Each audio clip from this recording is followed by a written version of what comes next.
Olá, meu nome é Andressa da Silva de Mello, sou professora do Departamento de Esportes da Escola de Educação Física, Fisioterapia e Terapia Ocupacional. Também sou coordenadora de Esporte Paralímpico do Centro de Treinamento Esportivo CTE-UFMG. Vou falar um pouquinho sobre a minha autodescrição. Tenho pele morena, olhos castanhos escuros, cabelos também castanhos escuros que estão presos e estou usando uma blusa preta. Tá? Hoje, então, nós vamos falar um pouquinho sobre o esporte paralímpico e as lesões musculoesqueléticas em atletas deficientes visuais, no qual aí eu tenho experiência há 15 anos trabalhando com atletas paralímpicos. O movimento paralímpico, então, surge em 1944, quando o Dr.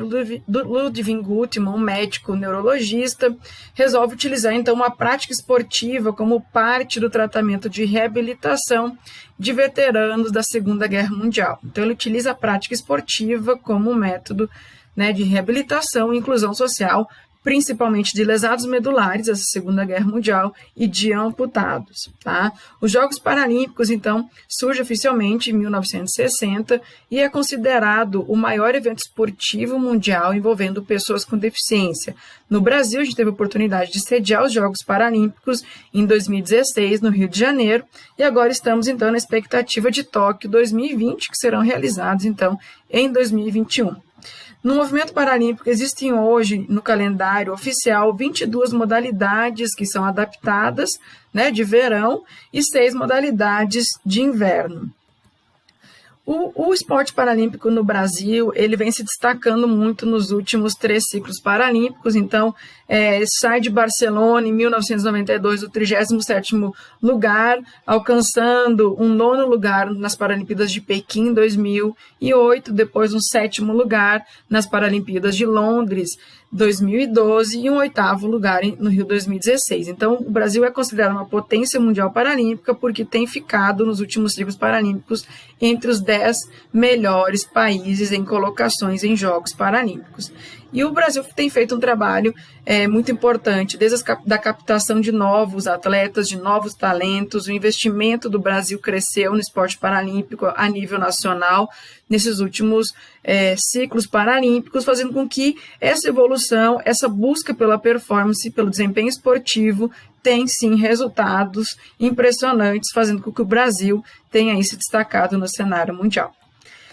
De onde vêm, então, nossos atletas paralímpicos? Então, os nossos atletas paralímpicos vêm de um país que tem a declaração aí no censo de IBGE 2010, que cerca de 24% da população declarou ter alguma deficiência. Tá? Dentro dessas deficiências tem a especificidade, a gente tem em torno aí de 6,8 pessoas com deficiência a nível nacional. Tá? O esporte paralímpico, então, trabalha com atletas paralímpicos com deficiência física, intelectual e visual. Tá? Então, são vários os tipos de deficiência, e aí existe uma classificação esportiva no esporte paralímpico, que é um sistema que coloca atletas com deficiência semelhante em classes que proporcionam condições justas de competir de maneira individual ou coletiva. Garante-se, então, que o desempenho seja determinado pela habilidade técnica de treinamento e não pelo grau da deficiência. Isso é considerado um pré-requisito para uma competição mais justa e equiparada. A classificação esportiva no esporte paralímpico, então, ela envolve 3 grandes eixos, que é a classificação funcional, específica para deficientes físicos, que são realizadas por médicos, fisioterapeutas, profissionais de educação física. Temos a classificação para deficientes intelectuais, que é feito uma classificação psicológica, bem como uma avaliação médica por meio de laudos psiquiátricos, de médicos psiquiátricos, que em conjunto definem aí a deficiência intelectual desse jovem ou dessa criança, que tem que ser feito o diagnóstico até os 18 anos. Já para deficientes visuais, a gente tem uma classificação exclusiva médica, para classificar esses deficientes visuais dentro do esporte paralímpico. Então, a classificação de deficientes visuais para o esporte paralímpico, ela é baseada apenas na avaliação médica, pelo médico oftalmologista, que ele considera o resíduo visual que essa pessoa tem. tá? Em cima de testes específicos dessa especialidade, como acuidade visual, campo visual, e a partir disso é possível alocar, então, os deficientes visuais em classes esportivas B1, B2 ou B3. Falando um pouquinho mais sobre essas classes esportivas de esporte, a gente tem, então, um B1, que a gente considera o atleta que é cego total, então a cegueira, né, podendo ter percepção luminosa ou de vultos, mas sem identificar objetos à distância de um palmo dos seus olhos, tá? Nós temos a classe B2, que é visão parcial, considerando tanto a acuidade visual quanto o campo visual até 5 graus, e a classificação B3, que compreende indivíduos que têm um campo visual variando de 5 graus a 20 graus e uma acuidade visual de 2 a 6 metros por 60 metros. O B3 é a classe que mais tem visão, uma melhor visão considerada, então, com B2 e com B1, que é a nossa cego total.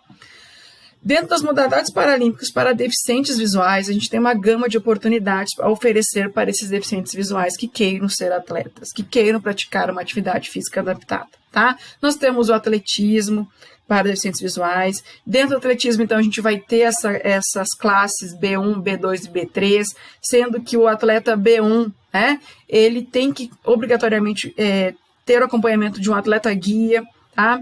O B2, o atleta guia é opcional, e o B3, ele não tem obrigatoriedade, né, de ter o atleta guia, ele desempenha essas atividades esportivas sem um atleta acompanhando.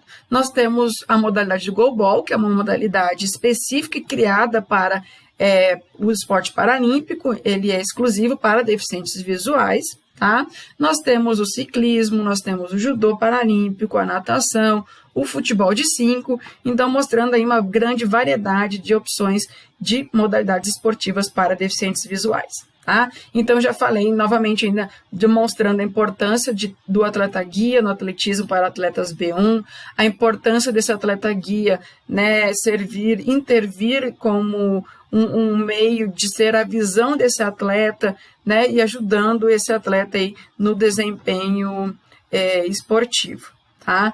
No caso do futebol de 5, né, todos os atletas, então, são deficientes visuais. Além disso, eles são vendados, né, eles competem de maneira vendada para ter uma melhor igualdade competitiva, tá? Apenas o chamador é vidente, um técnico que fica atrás da goleira, e também o goleiro da equipe, ele é vidente. Os demais jogadores, então, são atletas deficientes visuais.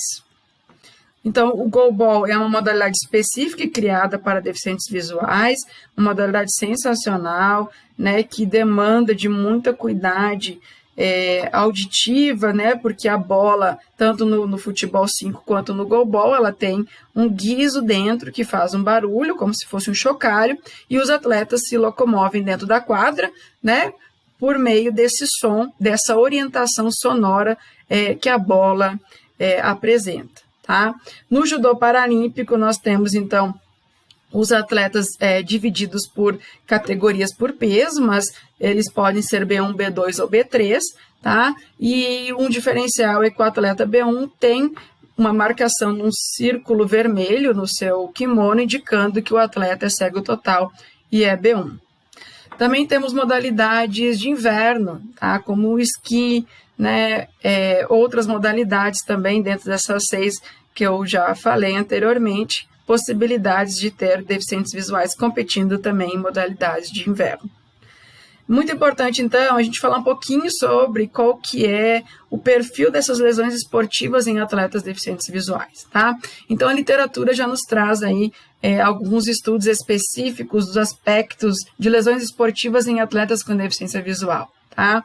E o que mais a gente tem levado em consideração hoje, se o atleta ele é um deficiente visual congênito ou ele tem uma deficiência visual adquirida, tá? Porque essa experiência que esse atleta adquire motor ao longo da vida pode ser, sim, muito importante na prevenção de lesões esportivas, tá? A partir disso, então, dessa etiologia da deficiência, se é adquirida, se é congênita, qual que é a origem disso, a gente traça uma estratégia tanto de avaliação como de prevenção de lesões, tá? É importante a gente considerar sempre o potencial funcional desse atleta quando avaliado e também o sistema de competições e treinamentos durante a avaliação de um atleta. Por volta de 2010, nós instituímos, então, avaliações objetivas e periódicas desses atletas. Então, a gente tem na imagem um atleta deficiente visual total, treinando com o seu atleta guia, e a gente avalia tanto o atleta com deficiência visual, quanto o atleta guia, que não tem deficiência, que é o guia desse atleta, tá? A gente realizou, então, esse estudo longitudinal de 1 ano e acompanhou nossos atletas da modalidade de atletismo, e a gente observou que quanto mais a gente avaliava de maneira periódica, menores eram as queixas musculares, né, e que o dinamômetro cinético, que é um equipamento que mede força muscular de agonistas e antagonistas, então quanto que ele tem de equilíbrio de força muscular nos membros inferiores, era crucial, e isso para a diminuição da incidência de queixas e de lesões nos membros inferiores, tá? Lógico que uma deficiência, que uma lesão nesses deficientes pode comprometer o seu rendimento, o seu resultado, e com certeza depende da gravidade e gera aí um desafio, tanto físico na equipe de treinadores, quanto psicológico para esse atleta, tá? Então, conforme a gente foi estudando as populações, né, de atletas visuais, físicos, intelectuais, a gente pôde perceber que o perfil de lesões dentro dos atletas deficientes visuais nos mostrou que o atleta cego total, ele tem uma chance de ter mais lesões, tá? E que essa lesão, o mecanismo seria por acidente. Então, os traumas, a gente fica sempre aí atentos com uma chance de ser uma lesão de maior incidência, né, nessa população. Quando a gente está falando aqui, então, de lesões, por exemplo, no goalball, que é uma modalidade que a equipe é composta por 3 atletas que estão em campo, né, a gente vê, então, aí que esses atletas apresentam como uma variável tanto de membros inferiores quanto de membros superiores, tá? De chances de virem a ter lesões, e que se dividem entre lesões traumáticas e por overuse, por excesso de uso daquele membro. Já no futebol 5, a gente tem, então, 80% da característica das lesões como traumáticas, né? Então, o choque entre os jogadores é uma modalidade coletiva que eles têm bastante embate, né? E que, mais uma vez, eu reforço a importância do silêncio nesses jogos, porque os atletas dentro em campo, eles se locomovem, né, atrás, então, do som, né, do guizo sonoro que essa bola tem dentro dela, tá? E aí a gente tem aí uma prevalência maior de lesões nos joelhos de atletas de futebol, tá? Na natação paralímpica, então, para deficientes visuais, a gente encontra as lesões por overuse, principalmente de ombro. Então, como é modalidade individual, a chance de trauma é menor, tá? Porque não tem contato com outro atleta, e lógico que a quantidade de treino, né, o estresse repetitivo que esse ombro ele vem acumulando em treinos e competições pode levar a uma maior prevalência de lesões, né, de ombro, de coluna também. A gente encontra nesses atletas deficientes visuais também esse perfil de queixas de lesões musculoesqueléticas, tá? Já no atletismo paralímpico, a gente encontra, então, aí como maior incidência, né, as lesões de posterior de coxa, que é bem característico, então, né, de membros inferiores, por exemplo, de corredores, tá? Mostrando, mais uma vez, também, por ser uma modalidade individual, o overuse, ele é muito mais frequente do que lesões traumáticas. Então, a gente tem 80% das lesões em deficientes visuais caracterizadas, então, por overuse, por uso excessivo, né, aí dos membros inferiores. Então, a gente tem as lesões musculares, as tendinites, as